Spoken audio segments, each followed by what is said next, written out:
الحمد لله الحمد لله الأكرم الذي خلق الإنسان وكرم وعلمه من البيان ما لم يعلم فسبحان الذي لا إحصى امتنانه باللسان ولا بالقلم ونشهد أن لا إله إلا الله وحده لا شريك له ونشهد أن سيدنا وسندنا وحبيبنا وشفيعنا وطبيبنا وطبيب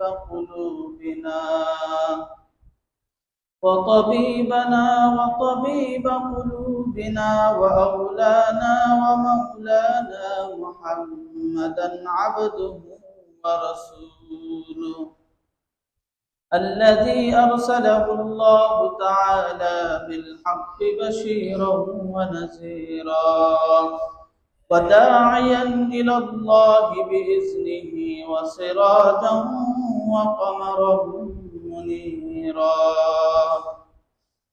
أما بعد فأعوذ بالله من الشيطان الرجيم بسم الله الرحمن الرحيم ومن الناس من يشتري لهو الحديث ليضل عن سبيل الله بغير علم ويتخذها هزوا أولئك لهم عذاب مهين وقال رسول الله صلى الله عليه وسلم لا تبيعوا القينات ولا تشتروهن ولا تعلموهن ولا خير في تجارة فيهن وثمنهن حرام أو كما قال عليه الصلاة والسلام صدق الله المولانا العظيم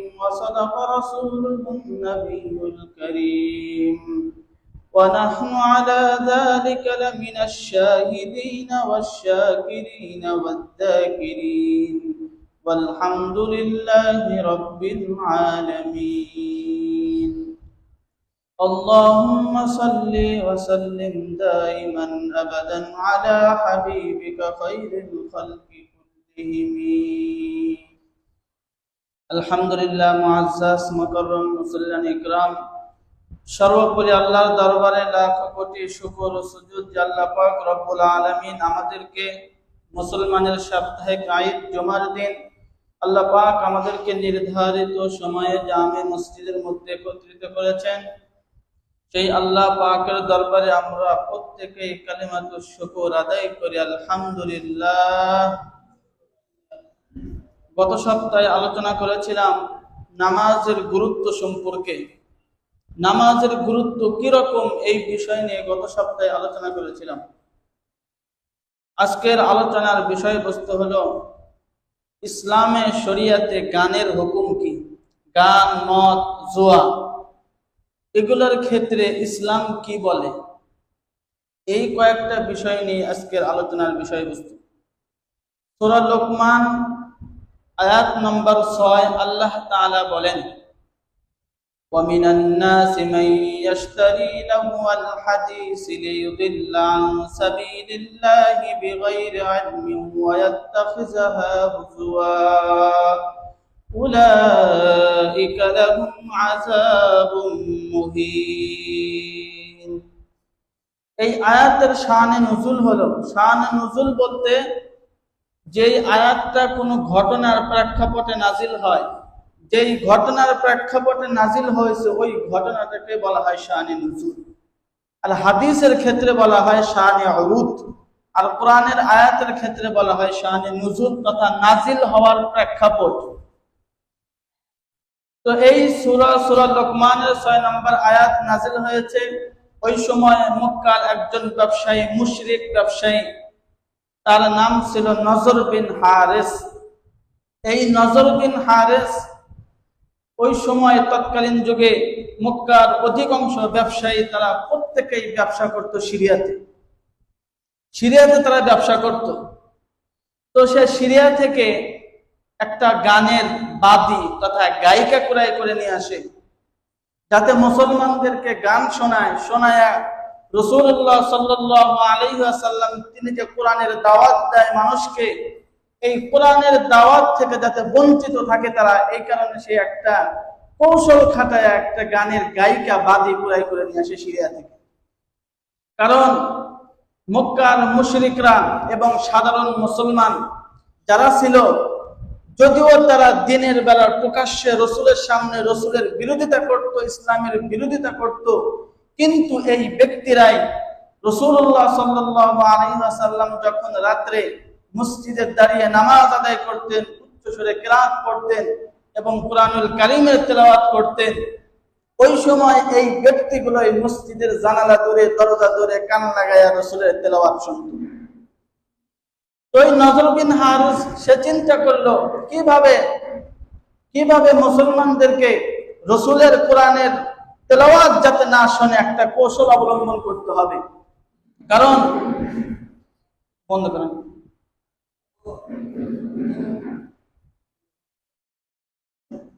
কারণ কোরআনুল কারীমের তেলাওয়াত যতবার আপনি পড়বেন কেমন যেন মনে হয় নতুন করে কেবল যেন আবার নাজিল হইল। পৃথিবীতে এমন কোন বই পুস্তিকা নেই যেটা আপনি একবার থেকে দুইবার যদি কেউ পড়ে আপনি বলবেন প্রতিদিন একই জিনিস পড়ে, প্রতিদিন একই জিনিস পড়ে। কিন্তু কোরআনুল কারীম এক এক সময় এক এক ব্যক্তি যদি তেলাওয়াত করে, আপনারা এখানে প্রায় 150 যত মানুষ আপনারা থাকবেন, প্রত্যেকেই যদি একবার করে পড়ে, কেমন যেন মনে হবে কোরআনটা কেমন যেন এইমাত্র নাজিল হইল। 5 ওয়াক্ত নামাজের ভিতরে ইমাম সাহেব প্রতিদিন কোরআনুল কারীম থেকে তেলাওয়াত করে, তারপরও মানুষের মাঝে কোনো বিরক্ত আসে না। এটাই হলো কোরআনের একটা মুআজিজা। কিন্তু দুনিয়ার কোন লেখকের বই আপনি 1 থেকে 2 বার পড়বেন, আপনার ভিতরে ক্লান্তি কাজ করবে, একই জিনিস প্রতিদিন পড়ি। কিন্তু কোরআনের ক্ষেত্রে এটা মনে হয় না। এটাই হলো কোরআনের মুআজিজা। অনেক মুআজিজা আছে, মুআজিজা সমূহের মধ্যে এটা একটা মুআজিজা। তো মক্কার কাফের মুশরিক এবং সাধারণ মুসলমান তারা দিনের বেলা যদিও রাসূলের সাথে প্রকাশ্যে দুশমনি করত, কিন্তু রাতের বেলা তারা রাসূলের কোরআন তেলাওয়াত শোনার জন্য মসজিদের চতুর্পাশে তারা দাঁড়ায় থাকত।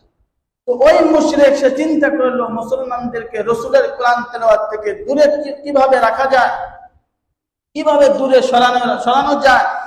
এই জন্য সে চিন্তা করে সেই সিরিয়া থেকে একটা গায়িকা ক্রয় করে নিয়ে আসে এবং সাধারণ মুসলমানদেরকে বলে যে তোমাদেরকে তো তোমাদের নবী মুহাম্মদ নামাজ পড়তে বলে, রোজা রাখতে বলে, যাকাত দিতে বলে, তোমাদের জীবনটাকে ইসলামের জন্য উৎসর্গ করতে বলে। এটা তো তোমাদের জন্য খুবই কষ্টকর হয়, তাই না? খুবই কষ্টকর তোমাদের নামাজ পড়া, রোজা রাখা, যাকাত দেওয়া। সুতরাং আমি তোমাদেরকে বলি, তোমরা এমন একটা কথা শুনবে, আমি একটা তোমাদের জন্য গায়িকা ক্রয় করে নিয়েছি যে তোমাদেরকে গান শোনাবে। তোমাদের এত কষ্ট করে তোমাদের জীবনটা ইসলামের জন্য উৎসর্গ করতে হবে না, বরং এই গান শুনবা আর আনন্দ উৎফুল্ল করবা, এভাবে তুমি তোমার জীবনকে কাটায় দিবে। তো রাসূলের কোরআন তেলাওয়াত যাতে তারা না শোনে, এই কারণে ওই নজর বিন হারিস সিরিয়া থেকে একটা গায়িকা ক্রয় করে নিয়ে আসে। তো আল্লাহ পাক রব্বুল আলামিন এই ঘটনাকে কেন্দ্র করে সূরা লুকমানের 6 নম্বর আয়াত আল্লাহ পাক নাযিল করে দিলেন। আল্লাহ তাআলা বলেন, ওয়া মিনান নাসি মান ইয়াশতারি লাহওয়াল হাদিস, মানুষদের মধ্যে হতে কিছু মানুষ এমন আছে যারা অনর্থক অশ্লীল কথাকে টাকা দিয়ে ক্রয় করে। কারণ কি ভালো জিনিস নাকি অশ্লীল কথা? অশ্লীল কথা। আল্লাহ তাআলা বললেন তোমাদের মধ্যে কিছু মানুষ এমন আছে যারা অশ্লীল কথাবার্তাকে টাকা দিয়ে ক্রয় করে। কেন?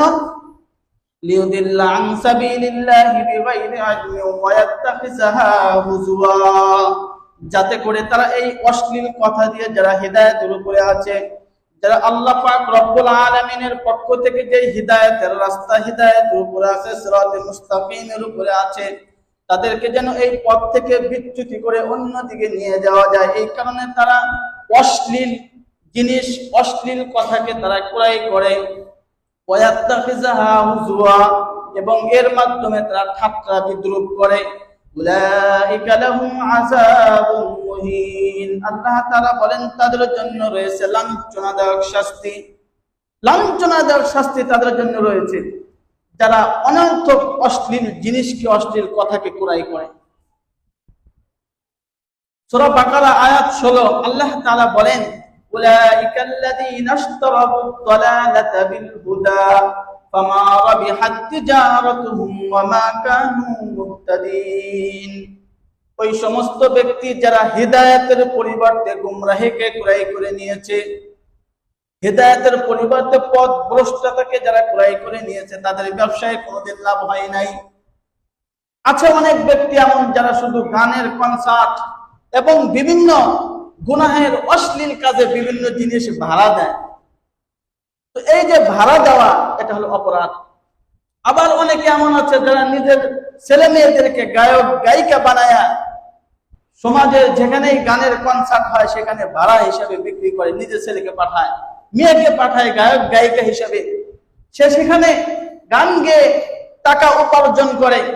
এই যে একটা ব্যবসা, আল্লাহ পাক বলেন তারা হেদায়েতের পরিবর্তে পথভ্রষ্টতার যে ব্যবসা তারা বেছে নিয়েছে, ফামা রাবিহাত তিজারাতুহুম, এই ব্যবসায় কোনোদিন লাভ হয় নাই, হবেও না কোনোদিন। যদিও আপনি দেখতেছেন প্রতিদিন প্রতি রাত্রে অনেক টাকা ইনকাম করতেছে, লাখ লাখ টাকা ইনকাম করতেছে, এমন একটা অসুস্থতা তাকে আল্লাহ পাক দিবে যে অসুস্থতার কারণে যত টাকা সে ইনকাম করেছে পরবর্তী দেখবেন ব্যাংক থেকে ঋণ নিয়ে, লোন নিয়ে সে সব টাকা ফকির হয়ে গেছে, অন্য দিক দিয়ে চলে যাবে, টাকা থাকবে না। যদিও বাহ্যিক ভাবে আপনি দেখতেছেন অনেক টাকা সে ইনকাম করেছে। পাতিলে যে সময় আপনি দুধ জাল দেন, দেখবেন কেমন যেন দুধের ঢাকনা পাতিল ভরে পড়ে যাচ্ছে। তো ঢাকনাটা যে সময় সরাইবেন, সরানোর পরে ফু দিবেন, দেখবেন দুধ কোথায় চলে গেছে, পাতিলের তলায় চলে গেছে। যদিও বাহ্যিক ভাবে দেখতে দেখা যায় পাতিল পরিপূর্ণ ভরপুর হয়েছে, কিন্তু না, পাতিল পরিপূর্ণ ভরপুর না। ঠিক যারা অবৈধ পথে টাকা উপার্জন করে তারা, যদিও তারা ভাবতেছে তাদের অনেক টাকা পয়সা ইনকাম করেছে, না, এগুলো কিছুই না, টাকা অল্প। এমন একটা মুসিবত আসবে আল্লাহ পাকের পক্ষ থেকে, সব টাকা শেষ হয়ে যাবে। এই কারণে অশ্লীল অবৈধ পথে আমার মাধ্যমে, আপনার মাধ্যমে যাতে কোনো খারাপ ব্যক্তি সহযোগিতা না পায় এবং সাপোর্ট না পায়। সূরা মায়েদা আয়াত 2 আল্লাহ তাআলা বলেন وتعاونوا على البر والتقوى ولا تعاونوا على الإثم والعدوان। তোমরা পরস্পর একে অন্যকে সৎ কাজের ক্ষেত্রে সহযোগিতা করো। ওয়ালা তাআওয়ানু আলাল ইসমি ওয়াল উদওয়ান, অশ্লীল খারাপ কাজে তোমরা একে অপরকে সহযোগিতা করিও না। সব পথে, ভালো পথে একে অপরের সহযোগী হও, খারাপ কাজে একে অপরের সহযোগী হও না। তো যারা বিভিন্ন অশ্লীল কাজে যারা সহযোগিতা হয়, যেইভাবে হোক না কেন, বুদ্ধি দিয়ে হোক, টাকা দিয়ে হোক, পরামর্শ দিয়ে হোক, যেইভাবে হোক না কেন, এটা তারা সহযোগিতা করে। আর সহযোগিতা করলে তার একটা গুনাহের একটা অংশ তার আমলনামায় আসবে। তো যারা মদ, গাঁজা, বিড়ি, সিগারেট এগুলি যারা দোকানে বিক্রি করে, যাদের কাছে বিক্রি করতেছে, এটা তাদেরকে সহযোগিতা হলো নাকি ভালো কাজে সহযোগিতা, নাকি মানে খারাপ কাজে সহযোগিতা? আপনি দোকান দিলেন, দোকানের ভিতরে আপনি বিড়ি, সিগারেট বিক্রি করলেন, গাঁজা বিক্রি করলেন, বিভিন্ন হারাম বস্তু আপনি বিক্রি করে মানুষের মাঝে সাপ্লাই দিলেন, তাহলে এটাকে আপনার খারাপ কাজের সহযোগিতা হলো নাকি ভালো কাজের সহযোগিতা হলো? খারাপ কাজের সহযোগিতা হলো। এই কারণে এই যে সহযোগিতা করলেন, এই সহযোগিতা করার কারণে আপনি অপরাধী। আল্লাহ তাআলা বললেন তোমরা পরস্পরকে অপরকে সৎ কাজের সহযোগিতা করো, অসৎ কাজের সহযোগিতা করিও না। আপনি বিভিন্ন মাইক, বক্স এগুলো আপনি ভাড়া দেন, আপনি বিভিন্ন সমাবেশ, ইসলামিক কনফারেন্স যেখানে ভালো জিনিস হবে সেখানে আপনি ভাড়া দেন, তাতে আপত্তি নাই, সমস্যা নাই। কিন্তু গানের কনসার্টে আপনি ভাড়া দিবেন, মূলত অনেক বাড়িতে থাকে, রাত্রে শুয়ে থাকে, এমন জোরে জমিন কাঁপে, কেমন যেন ভূমিকম্প শুরু হয়েছে, মানুষের ঘুম ডিস্টার্ব হয়। তো এই যে মানুষকে কষ্ট দিচ্ছেন, আবার আর তো আপনি আপনার এই সমস্ত বস্তুর মাধ্যমে তাদেরকে সহযোগিতা করছেন, এগুলি আপনি কি পারবেন? একটা তাদের গুনাহের অংশ আপনার আমলনামায় আসবে। তো যারা দোকানে বিভিন্ন গাঁজা, সিগারেট, মদ এগুলো যারা বিক্রি করে তারাও সহযোগী। খারাপ কাজের তারাও সহযোগী। এই কারণে মাসালা হলো দোকানের ভিতরে বিড়ি, সিগারেট, তামাক, গাঁজা, মদ এগুলো বিক্রি করা জায়েজ নাই, হারাম। যদি কেউ বিক্রি করে এই টাকাটা আলাদাভাবে একটা বাক্স রাখবে, এটা সওয়াবের নিয়ত ছাড়া দান করে দিতে হবে। এর মাধ্যমে আপনার কিছু, আপনার দোকানের সামনে সাইনবোর্ড টানাবেন এখানে বিড়ি সিগারেট বিক্রি হয় না, এর মাধ্যমে আপনার কিছু কাস্টমার কমবে, কিন্তু আল্লাহ পাক আপনার অল্প কিছু পুঁজি হালাল ইনকামের ভিতরে আল্লাহ পাক বরকত দিবে, বরকত দিবে আল্লাহ পাক আপনাকে। কিছু কাস্টমার কমবে কিন্তু তার ভিতর বরকত হবে। এই কারণে আপনি এগুলো দোকানে বিক্রি করে অসৎ কাজের সহযোগী হয়েন না, সৎ কাজের সহযোগিতা হন। কারণ বিড়ি এমন একটা জিনিস যারা খায় এদের কি শরীরে কি পুষ্টি যোগায় নাকি পেটের ক্ষুধা নিবারণ হয়? যেহেতু বিড়ির বিষয়টা আসছে আমি একটু বলেই দিই। কোরআনুল কারীমের ৬৮ নম্বর সূরা সূরাতুল গাশিয়া, এই গাশিয়ার ভিতরে আল্লাহ পাক জাহান্নামীদের কিছু খাদ্যের কথা বলছে। জাহান্নামীদের কিছু খাদ্য আছে, এই খাদ্যের বিবরণ আল্লাহ তাআলা দেন এই সূরার ৫, ৬, ৭ নম্বর আয়াত। আল্লাহ তাআলা বলেন, তুসকা মিন আইনিন আনিয়া, জাহান্নামীদেরকে গরম পানি থেকে, ফুটন্ত পানি থেকে তাদের পানীয় পান করানো হবে, যেই পানি পান করার কারণে তাদের পেটের ভিতরে নাড়িভুড়ি যা কিছু আছে এত গরম পানি পিছনের রাস্তা দিয়ে সব কিছু বের হয়ে যাবে, এত গরম পানি। এরপর আল্লাহ তাআলা বলেন, লাইসা লাহুম তুআমুন ইল্লা মিন দারি', ওই দিন তাদের কোনো খাদ্য থাকবে না, একটা খাদ্য থাকবে, যেই খাদ্যের নাম হলো দরি'। কি দরি'? দর র ইয়া আইন, দরি'। একটা খাদ্য থাকবে জাহান্নামীদের, যেই খাদ্যের নামটা হলো দরি'। এরপরে আয়াতে আল্লাহ তাআলা বলেন, এই দরি' নামক খাদ্য এমন একটা খাদ্য, লা ইসমিনু ওয়া লা ইউগনি মিন জু', যেই দরি' খাদ্য মানুষের শরীরে পুষ্টি যোগায় না, পেটের ক্ষুধাও নিবারণ হয় না, এমন একটা খাদ্যের নাম হলো দরি'। তাহলে এবার আপনাদেরকে আমি প্রশ্ন করি, দুনিয়ার বিড়ি যারা খায় এর মাধ্যমে কি পেটের ক্ষুধা নিবারণ হয়, শরীরে পুষ্টি যোগায়? তাহলে ওই দরি নামক খাদ্য খাইলে যেমন শরীরে কোনো পুষ্টি যোগাবে না, জাহান্নামীদের পেটের ক্ষুধা নিবারণ হবে না, তাহলে সেই জাহান্নামীদের খাদ্য দরি এবং দুনিয়ার বিড়ির মধ্যে কোনো পার্থক্য আছে? কোনো পার্থক্য নাই। শুধুমাত্র আপনি মাঝখান থেকে আপনার টাকাগুলি নষ্ট করলেন। আমি বুঝি না যারা এগুলি খায় কিভাবে তারা তাদের স্ত্রীর কাছে যায়, মুখে দুর্গন্ধ নিয়ে। এমনকি তারা তো বক্তব্য দেয়, মানুষকে কোনোদিন কষ্ট দেই না, সে যে আরেকজনের সাথে কথা বলতেছে সেই তো কষ্ট পাচ্ছে তার গন্ধে, কিন্তু সে বলে কি আমি কাউকে কষ্ট দেই না। যার সাথে কথা বলতেছে সেই তো কষ্ট পাচ্ছে। বাসের একটা সিটে বসবেন, আপনার পাশে যদি একজন বিড়ি খায় আপনার কি খুব ভালো লাগবে? সুগ্রাণ। যাই হোক, কথা ওঠা না, গানের কথা বলতেছিলাম। যেই গান আল্লাহ পাক রব্বুল আলামিন এগুলোকে হারাম করেছেন, চিরতরে হারাম, এগুলো কোনোদিন হালাল হতে পারে না। তিরমিজি শরীফের 1282 নম্বর হাদিস, হাদিসের বর্ণনাকারী হলেন আবু উমামা রাদিয়াল্লাহু তাআলা আনহু সূত্রে বর্ণিত।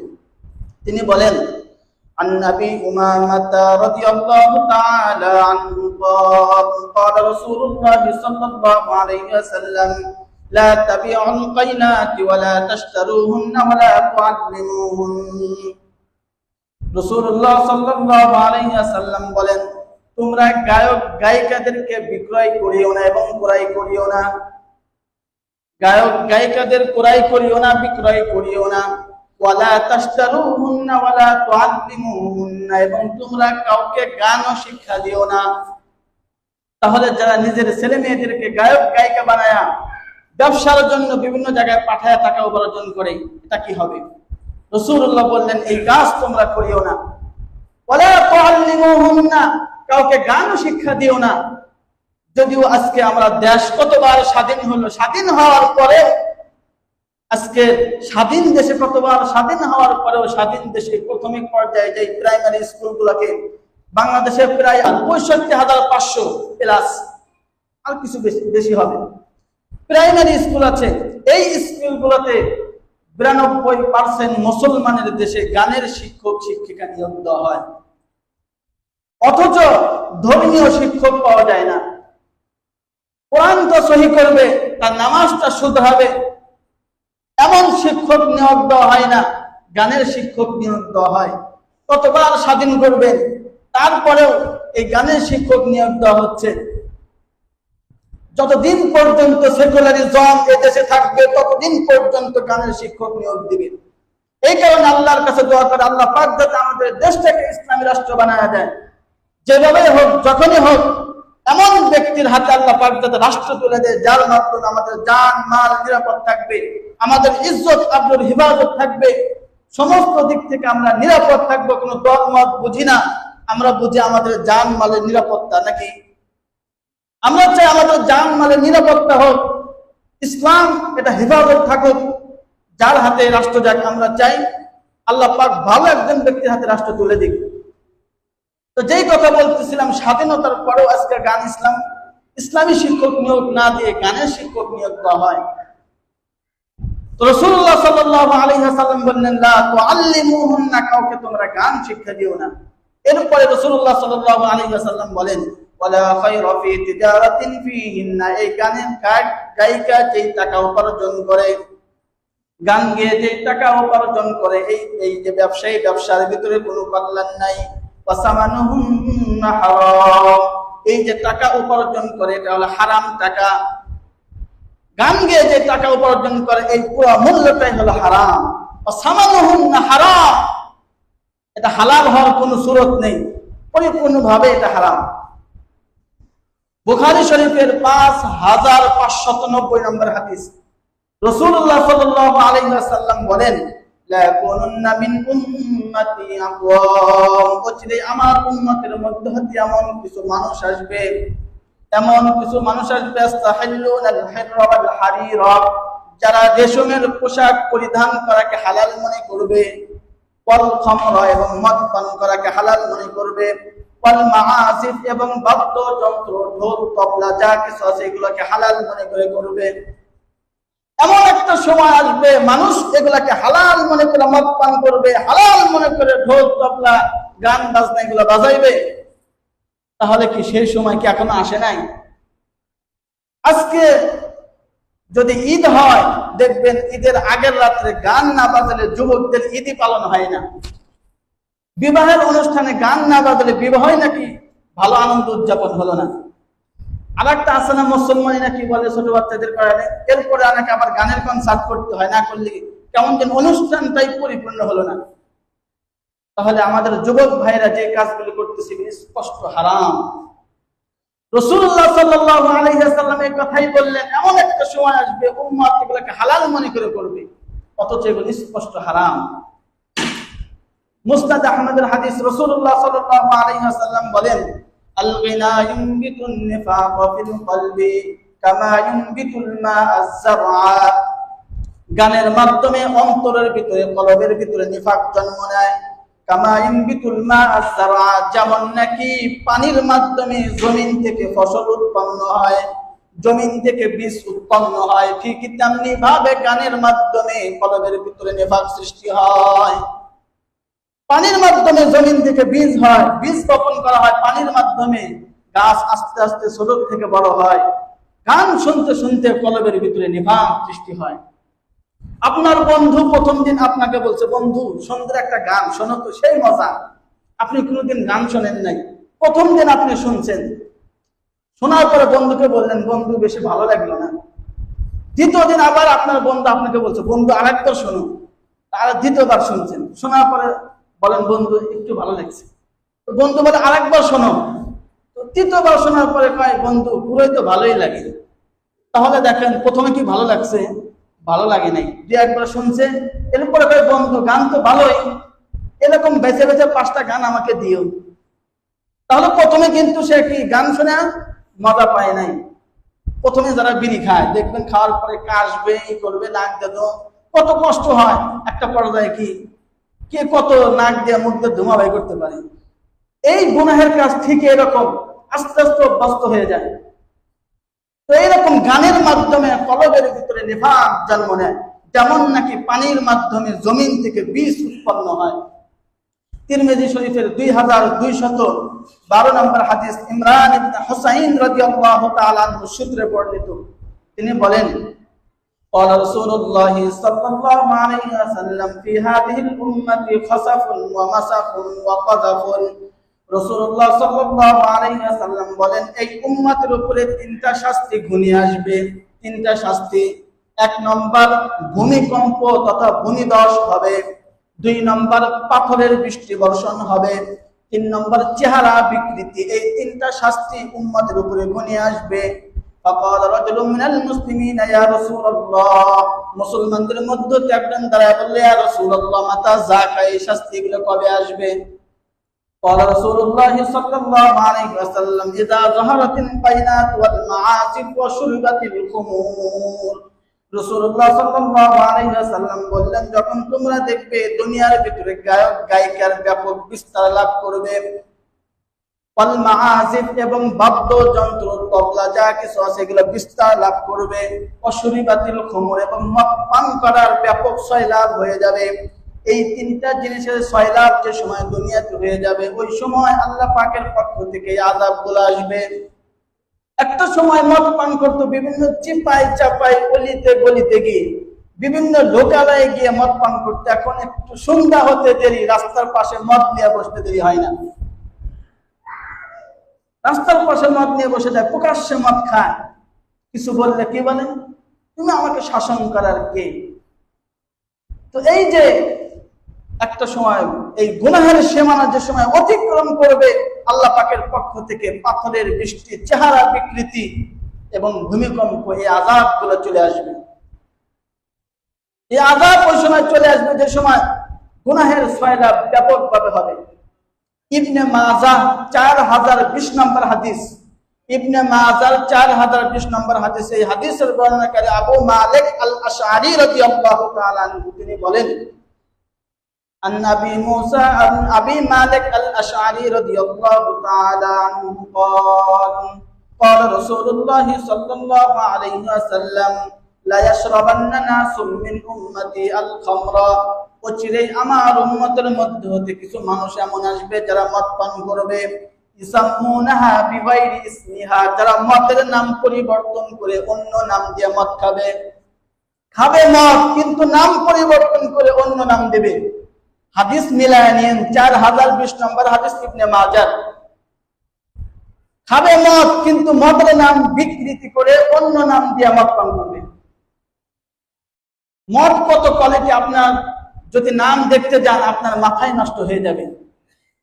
গাঁজা, ইয়াবা, হেরোইন, কোকেন, মদ, আইস, চরস, আফিম, এক্সেপসি, ভীম, হুক্কা, কলকি ইত্যাদি ইত্যাদি, এত কোয়ালিটি মদ।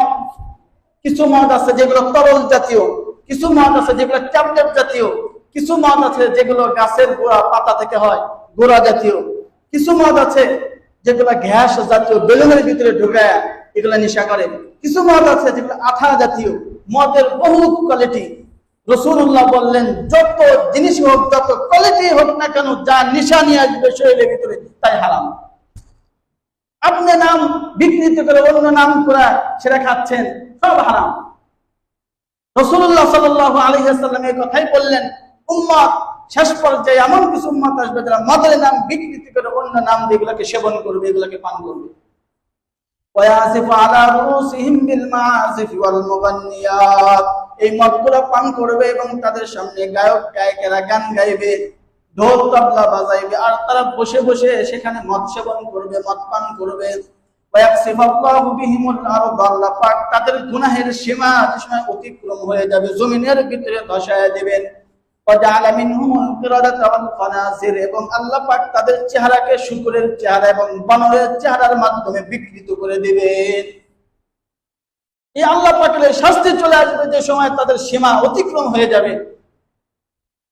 আবু দাউদ শরীফের 3685 নম্বর হাদিস। এই হাদিসের বর্ণনাকারী হলেন আব্দুল্লাহ ইবনে আমর রাদিয়াল্লাহু তাআলা আনহু। তিনি বলেন নাহা রাসূলুল্লাহ সাল্লাল্লাহু আলাইহি ওয়াসাল্লাম আনিল খামরি ওয়াল মাইসিরি ওয়াল উকুবা। রাসূলুল্লাহ সাল্লাল্লাহু আলাইহি ওয়াসাল্লাম মদ পান করতে নিষেধ করেছেন, জুয়া খেলতে নিষেধ করেছেন, ঢোল তবলা বাজাতে নিষেধ করেছেন। এগুলি সব হারাম, এগুলা থেকে রাসূলুল্লাহ সাল্লাল্লাহু আলাইহি ওয়াসাল্লাম নিষেধ করেছেন।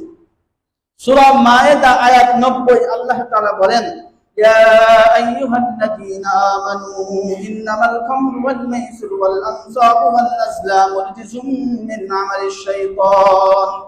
হে ঈমানদারগণ, ইন্নামাল খামরু ওয়াল মাইসির, খমর, মদ, জুয়া, ওয়াল আনসাব, এবং কাফের মুশরিকরা তারা বিভিন্ন পাথরকে নিয়ে তারা শিরক করত।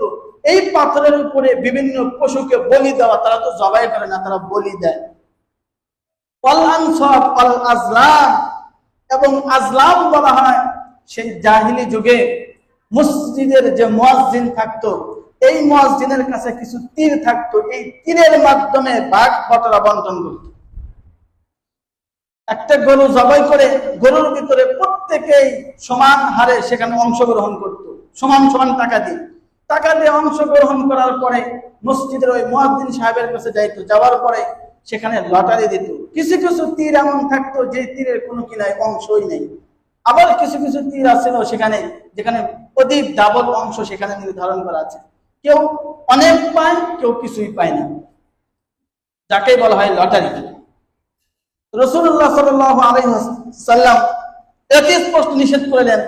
আল্লাহ পাক বলেন, ওয়াল আনসাব ওয়াল আজলাম, এই যে তীর দিয়ে ভাগ বটরা বন্টন করা, রিজসুম মিন আমালিশ শাইতান, রিজসুম এগুলো সব হলো নাপাক, মিন আমালিশ শাইতান, সব শয়তানের কাজ। ফাজতানিবু, সুতরাং তোমরা মুসলমান এর থেকে বিরত থাকো। লাআল্লাকুম তুফলিহুন, যাতে করে তোমরা সফল কাম হও, সফলতা অর্জন করো, যাতে তোমরা সফল সমাজ গড়তে পারো। তোমরা সফলতার চাবিকাঠি তোমাদের হাতে চলে আসবে যদি এই সমস্ত বিভিন্ন জুয়া, মদ, ঘুষ, আরো যা কিছু অবৈধ ঢোল তবলা হারাম জাতীয় যা কিছু আছে এগুলো থেকে আমরা যদি বেঁচে থাকতে পারি।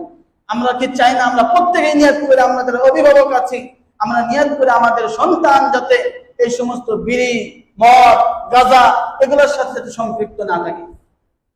যদি আমরা এগুলো প্রত্যেকে যদি আজমবিল জজম করতে পারি, আপনাদের যে সমাজের নাম হলো খুশনবীর সমাজ, এলাকার ভিতরে একটা কি হয়ে যাবে, মডেল একটা সমাজ হয়ে যাবে আপনাদের, যে অমুক সমাজের মানুষের বিরুদ্ধে কোনো রিপোর্ট নাই, প্রতিটা ছেলে অনেক ভালো, অনেক আদর্শবান, তারা কেউ টেন্ডারবাজি, চাঁদাবাজি, মদ, বিড়ি, সিগারেটের সাথে মুক্ত না। আপনারা কি চান না এইভাবে আপনাদের সমাজটা সফলতার সমাজ হোক, একটা মডেল সমাজ হোক? আপনাদের আশেপাশের সমাজরা আপনাদেরকে দেখে, আপনাদেরকে সামনে রেখে তারা নমুনা হিসেবে মিসাল দিবে যে তোমরা হও অমত সমাজের মতো, খুশনবী সমাজের মতো তোমরা হও, তাদের মতো তোমরা আদর্শবান হও। এরকম আদর্শবান আমরা প্রত্যেকে যারা অভিভাবক আছি, আমরা আমাদের ছেলেদেরকে এই শিক্ষা দেব যাতে করে কেউ হারাম কাজে লিপ্ত না হয়। তো যে কথাগুলো বলা হলো, আল্লাহ পাক রব্বুল আলামিন আমাদের প্রত্যেককে আমল করার তৌফিক দান করুক, আমিন। ওয়া আখিরু দাওয়ানা আলহামদুলিল্লাহি রাব্বিল আলামিন। যুবরাজ ভাই কিছু কথা বলবে, আমরা প্রত্যেকেই মনোযোগ সহকারে শ্রবণ করি।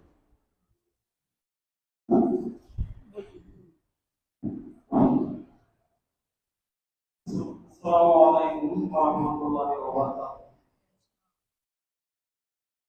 সুপ্রিয় গ্রামবাসী এবং তরুণ প্রজন্ম,